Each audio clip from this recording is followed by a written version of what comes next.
What is up guys, it's Aaron from Rudy Visuals, and in today's video we're going to talk about frame rates, and specifically if you're a YouTuber, content creator, a filmmaker, what frame rate you should be using to record your videos. So I'll see you after the intro.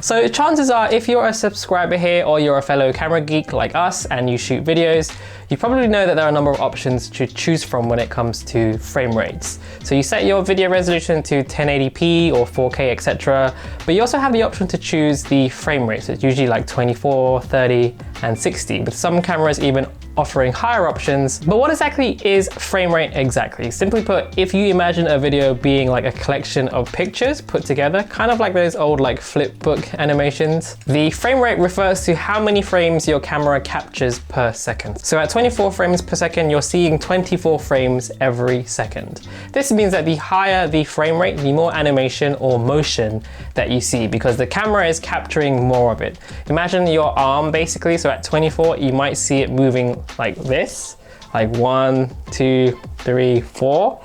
And at 60, you'll see more of it. It'll be like 1, 2, 3, 4, 5, 6, 7, 8. So when it plays at normal speed, you're getting more of a smooth motion at a higher frame rate. Hopefully that makes sense. Now, typically certain frame rates are used for specific kinds of videos. And for the most part, the shutter speed is always set to double your frame rate. So that any motion blur that does occur in the video, like any movement, it looks natural and true to life, like your eye would see in normal life. We call this the 180-degree shutter angle rule. So we're gonna go through what options might be more suitable for you as a video shooter or content creator. Now, of course, if you want to break convention and shoot at a different frame rate, use like a random shutter speed and break the rules, that's totally fine. Feel free to experiment and see what works best for you. This is not me telling you that you must shoot at a certain frame rate for a certain kind of video. It's just me telling you what the general consensus is and what most people do, because it's proven to work. So if you are new to shooting video and you're wondering what frame rate you should use for your videos, we definitely recommend you start by following these guidelines.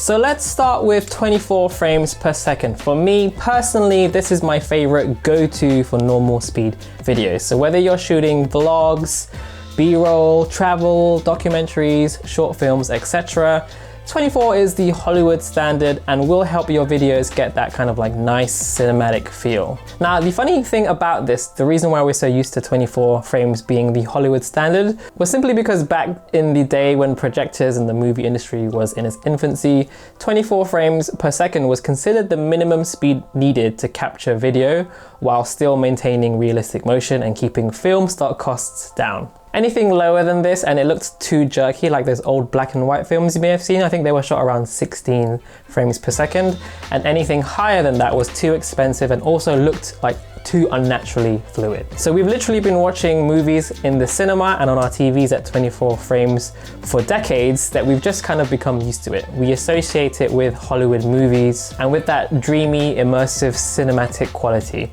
So personally, my advice as a general starting point for most people, it kind of doesn't really matter what kind of video you're shooting, whether it's vlogs, travel videos, food videos, tech reviews, short films, interviews, etc. 24 frames is going to look good no matter what. The next most common frame rate up from this is usually 30. So only 6 frames of difference from 20, but it does have quite a big impact on the feel of the video. 30 frames per second is in fact the broadcast standard for television, at least in the US and Asia, so NTSC regions. And it's actually all down to the power standard and the relationship between the electricity and the TV signal and refresh rate. Like, it's very, very super complicated. I'll link you an article. It's kind of very, very boring. But because of this, most popular TV shows, like, like the news, game shows, soap operas, sitcoms, that kind of thing, they're all shot at 30 frames per second. And as a result, some YouTubers and content creators intentionally choose this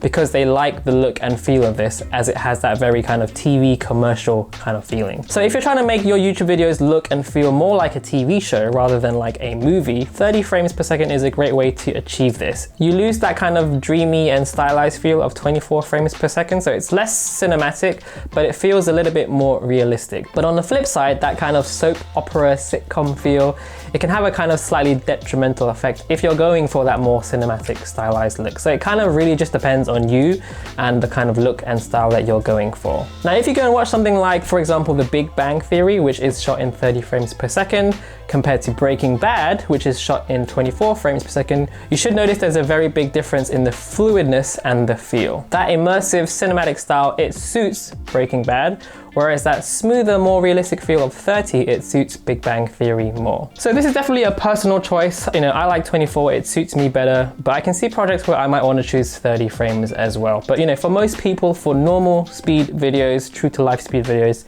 24 or 30 is going to be your best bet. Okay, so now let's talk about 60 frames per second. So this is my go-to for slowing down footage to get that nice cinematic slow motion effect. Because your camera is capturing more images, more frames, we're now able to slow down the footage where it looks really nice and smooth. If you've ever tried to slow down footage that was shot originally in 24 or 30, you might notice it's very jerky when you try to slow it down because you're not capturing enough frames. So you want to shoot at higher frame rates, for example at 60, to get more smoother and better looking slow motion shots. You know, slow-mo, as you probably already know, it's great for cinematic videos, making things look more epic and more cool. Now, bear in mind here, when I'm talking about capturing video at 60 frames per second, I'm dragging it into a project in a timeline in my editor that is then going to be exported at 24 or 30. So hopefully that makes sense for you guys. Now, in terms of actually native 60 FPS playback, so playing back the footage at 60 FPS and then exporting your video at 60 FPS for normal speed videos, like, you know, talking and walking around and stuff. Now, in my opinion, it looks a little bit too smooth and fluid. So it's great for like sports and action. So if you're shooting some parkour or like some GoPro shots of you mountain biking or skateboarding or something like that, you know, you really want to capture all the details in those fast motions, then I can see 60 frames definitely working. But just for kind of like talking or like vlogs, you know, like short films, the increase in frames, it can be somewhat uncomfortable for the human eye because, you know, a lot of people just aren't really used to it. We're so used to seeing 24 in the cinema and 30 on TV. You know, I can literally count on my hands how many movies have actually been shot at higher frame rates. A recent example of this were the Hobbit movies. They were shot at 48 frames per second, and when you went to the cinema, you could choose between 24 and 48. But because audiences generally don't like the feel of 48, a lot of people felt uncomfortable watching it. It was a little bit too smooth. So as I mentioned, at 24 frames, you get that dreamy, moody, immersive quality, but with higher frames,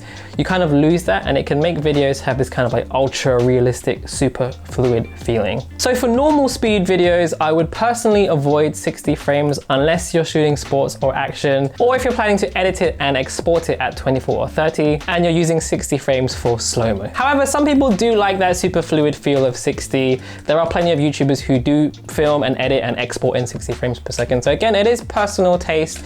It can look good if you want that hyper fluid feel. So if you like it, definitely go for it. But for me personally, 24 or 30 is the more safe option, as not everyone likes watching normal speed videos at 60 frames. Okay, so next let's discuss 120 frames per second. So now we're getting into the territory of frame rates that are definitely too high for normal speed videos. So right out of the bat, unless you're shooting something like really super high speed sports, most people shouldn't really be filming real life videos at this frame rate and exporting it and watching back at 120. I don't even think YouTube supports 120 native playback. However, 120 frames per second looks super nice and epic when it's slowed down. It's basically double the slow motion we had at 60.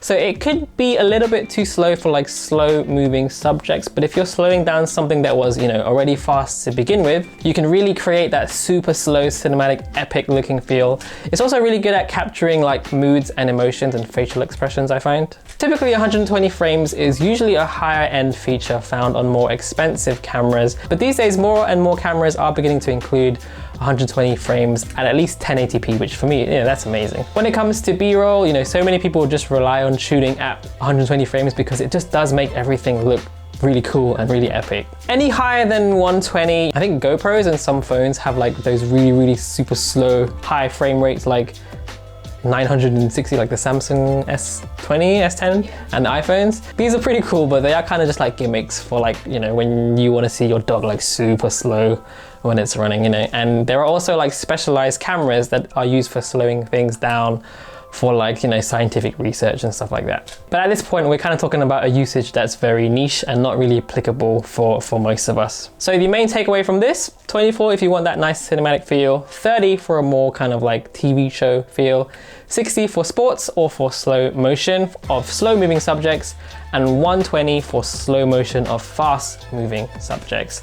And any higher than that and you're kind of reaching into specialized territory or gimmicky Instagram stories and stuff. Okay, well that's the end of this video. I know it's kind of a very complicated subject and you know there's probably a lot more information here that I could kind of give you, but I don't want to kind of like overload you with all this tech jargon. You know, that's kind of the basics of it. Again, these are all just guidelines. You know, if you want to set trends and shoot at 120 and upload in 120 and use different shutter speeds and whatever, you know, it's totally cool. You can be as creative as you want, but these are just the general guidelines as a good starting point. Okay, well that's pretty much it for this video. Thank you so much for watching. If you have any questions, feel free to leave them in the comment section down below. I'll do my best to try to answer them.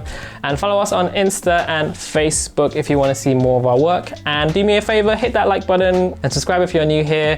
And yeah, all right, thanks guys. I'll see you on the next one. Bye guys.